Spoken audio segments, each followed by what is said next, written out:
everyone, I'm Erika Joanne, and today we're going to paint Angel Alianna. She's a paint and pencil design of mine that I've done with Jo Sonja paints and Prismacolor pencils. So we'll be working on an oval ornament that you can find on my website. It has a special laser etch around the edge, and that works especially well for her wings as a guideline. We'll get started with a little bit of olive branch, Jo Sonja paints, and then mixed with sealer 1:1 and a little bit of water so it makes it somewhat transparent. You want to just cover the whole ornament with that mix. I need a little bit more water here. Okay. We'll cover the front and then we'll just let that dry. And the next step will be transferring the design. There, got it nice and smooth and ready to go. Okay, now that it's dry, I went ahead and transferred the main design lines onto the ornament. And I used the base coating guide that's provided in the packet and gray graphite paper. Now for the background of this design, we'll be using Jo Sonja paints, and we'll start out with mold rose. I put a little bit on my palette, as you can see here. You really only need a drop of color. Jo Sonja paints are just wonderful because there's so much pigment packed into the paint. So we're going to thin down mold rose to a thin base coat, and we're going to go ahead and apply it to her face and hand. I'm just finishing up here applying the mold rose. It's a thin base coat. It's been thinned with water, and it's about 1 coat. So I'm going to rinse my brush, and the next color I'll be using is Husk. So I thin that with just a little bit of water, enough to make it so it will flow along my surface. Okay.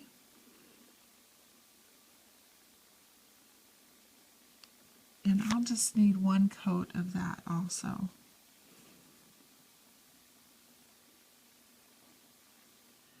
I'm continuing to apply the base coat colors. Right now I'm working with olive branch on her hair. I had just finished the wings and her collar and around the flower with Husk. So this is also a thin base coat.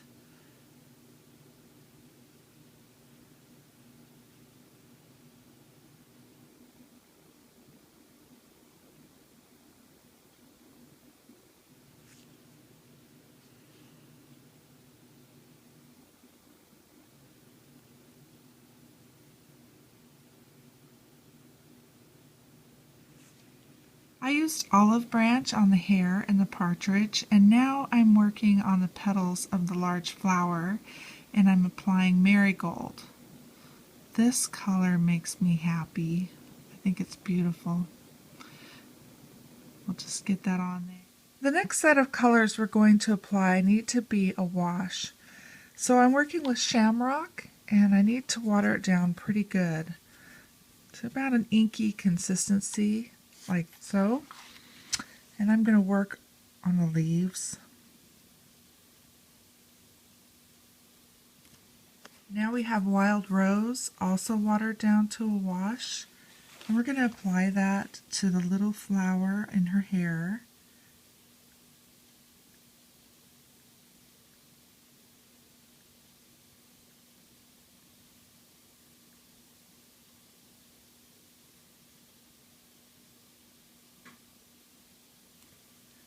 And to the flower, the large flower.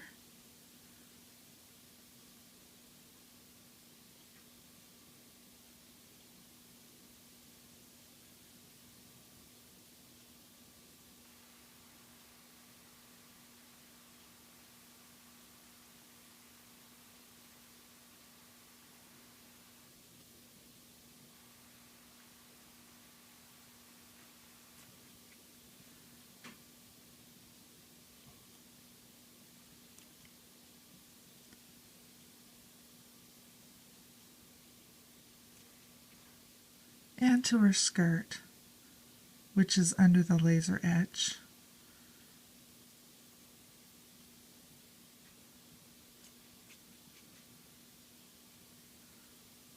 Don't forget to add wild rose to the head of the partridge.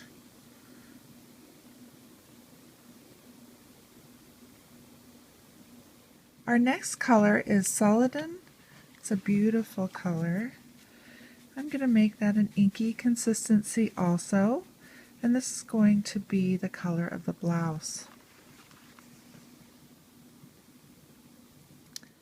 The blouse has been colored with celadon, and as you can see, I kept the color nice and transparent, working around the elements.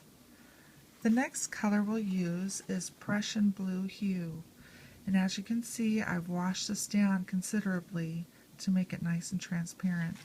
I'm going to work around the wings of the angel, and it's pretty much the background color of everything now.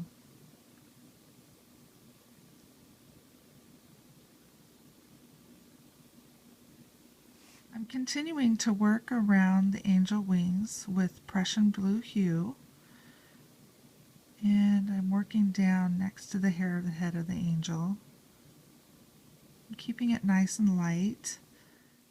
The reason I want to take my time with the background colors is it sets a nice foundation for the pencils. I don't want the colors too dark or my pencils won't show up. I'm going to add some damp dry brush highlights to her hair. So I've added a little water to my brush and blotted it out on a paper towel. And now I'm loading it with marigold. And then I'm going to go back to my paper towel and take some of the color off. So these are just subtle dry brush highlights that I'm going to add to her hair. If it comes on strong, you'll want to blot out some of that color on the paper towel. But I'm just lightly touching the surface. Not only have I used my filbert to add dry brush highlights to her hair, I've also used my round brush. Make sure to dry brush the highlights on the back of the partridge and on his neck. Next we'll want to mix celadon and warm white together at a 1:1 ratio. We want the color to be a few shades lighter than the blouse. I'm going to add a little bit of water. I'm using my liner brush, and once I get my brush loaded, I'm going to go to my paper towel and wipe off a lot of the paint. So I'm going to create a dry brush effect when I line the stripes on the blouse.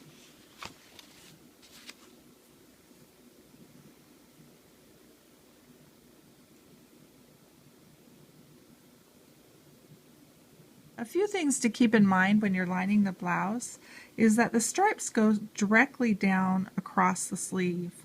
So you take the line all the way down from top to bottom of the blouse.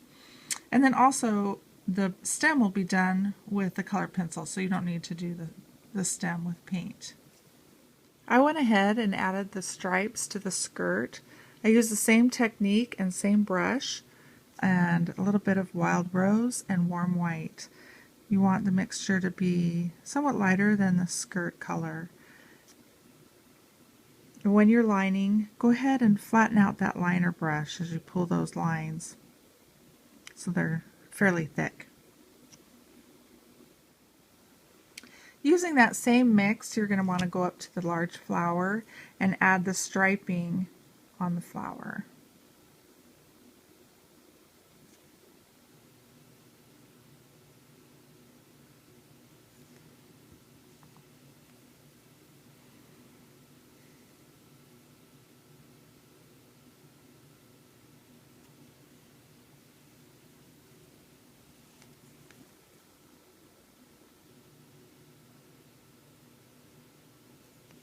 It's important that I mention that found in your pattern packet is the main line drawing, and you will need to transfer the remaining details.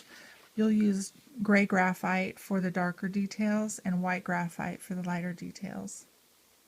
The next thing on our list is to break out our colored pencils.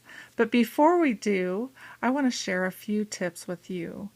We're going to be using the Prismacolor wax-based color pencils, which have a waxy lead inside. And because the lead is wax, it's fairly fragile, so you want to be careful in the handling of your pencils. You also want to be careful in the sharpening of your pencils. I use a Prismacolor pencil sharpener that I saw on my website, and it's great for handheld sharpening and for travel. When you put your pencil inside the sharpener, you want to be nice and vertical about it and not lean one way or the other, because that will break your lead right there inside the sharpener. You also want to use a new sharpener. The sharpener itself can break your pencil if it's dull. You'll know if your pencil sharpener is getting dull if it starts to rip and tear at your colored pencils. One thing I like to do is use a regular graphite pencil and sharpen that in between sharpening of my colored pencils.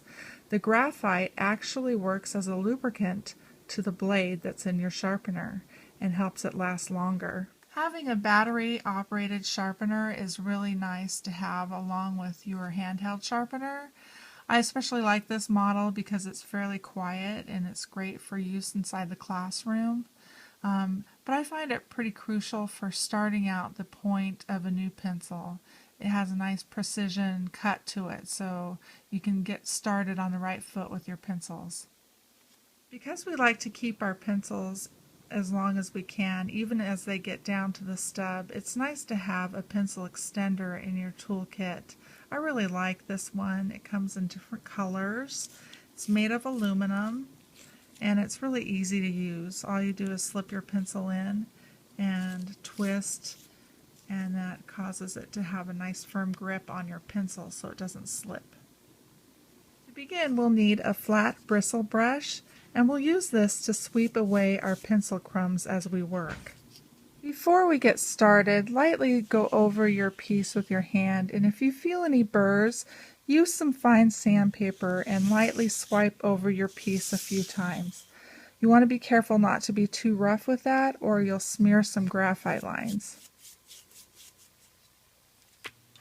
Now with your sienna brown pencil that has been sharpened to a nice point, lightly shade the wings next to the angel.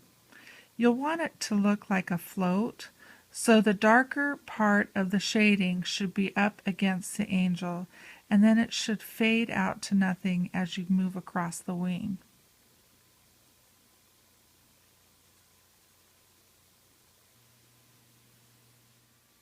As I shade around the wings with my sienna brown pencil, I like to use either a back and forth motion or a circular motion. I also want to keep my pencil tip nice and sharp as I move around. So periodically I'll be sharpening my pencil.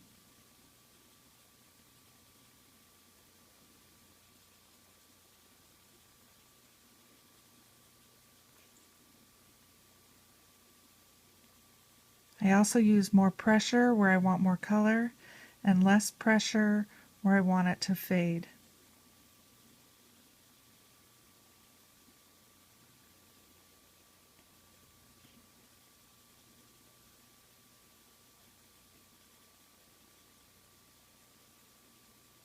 The beauty of using colored pencils over paint is they are erasable.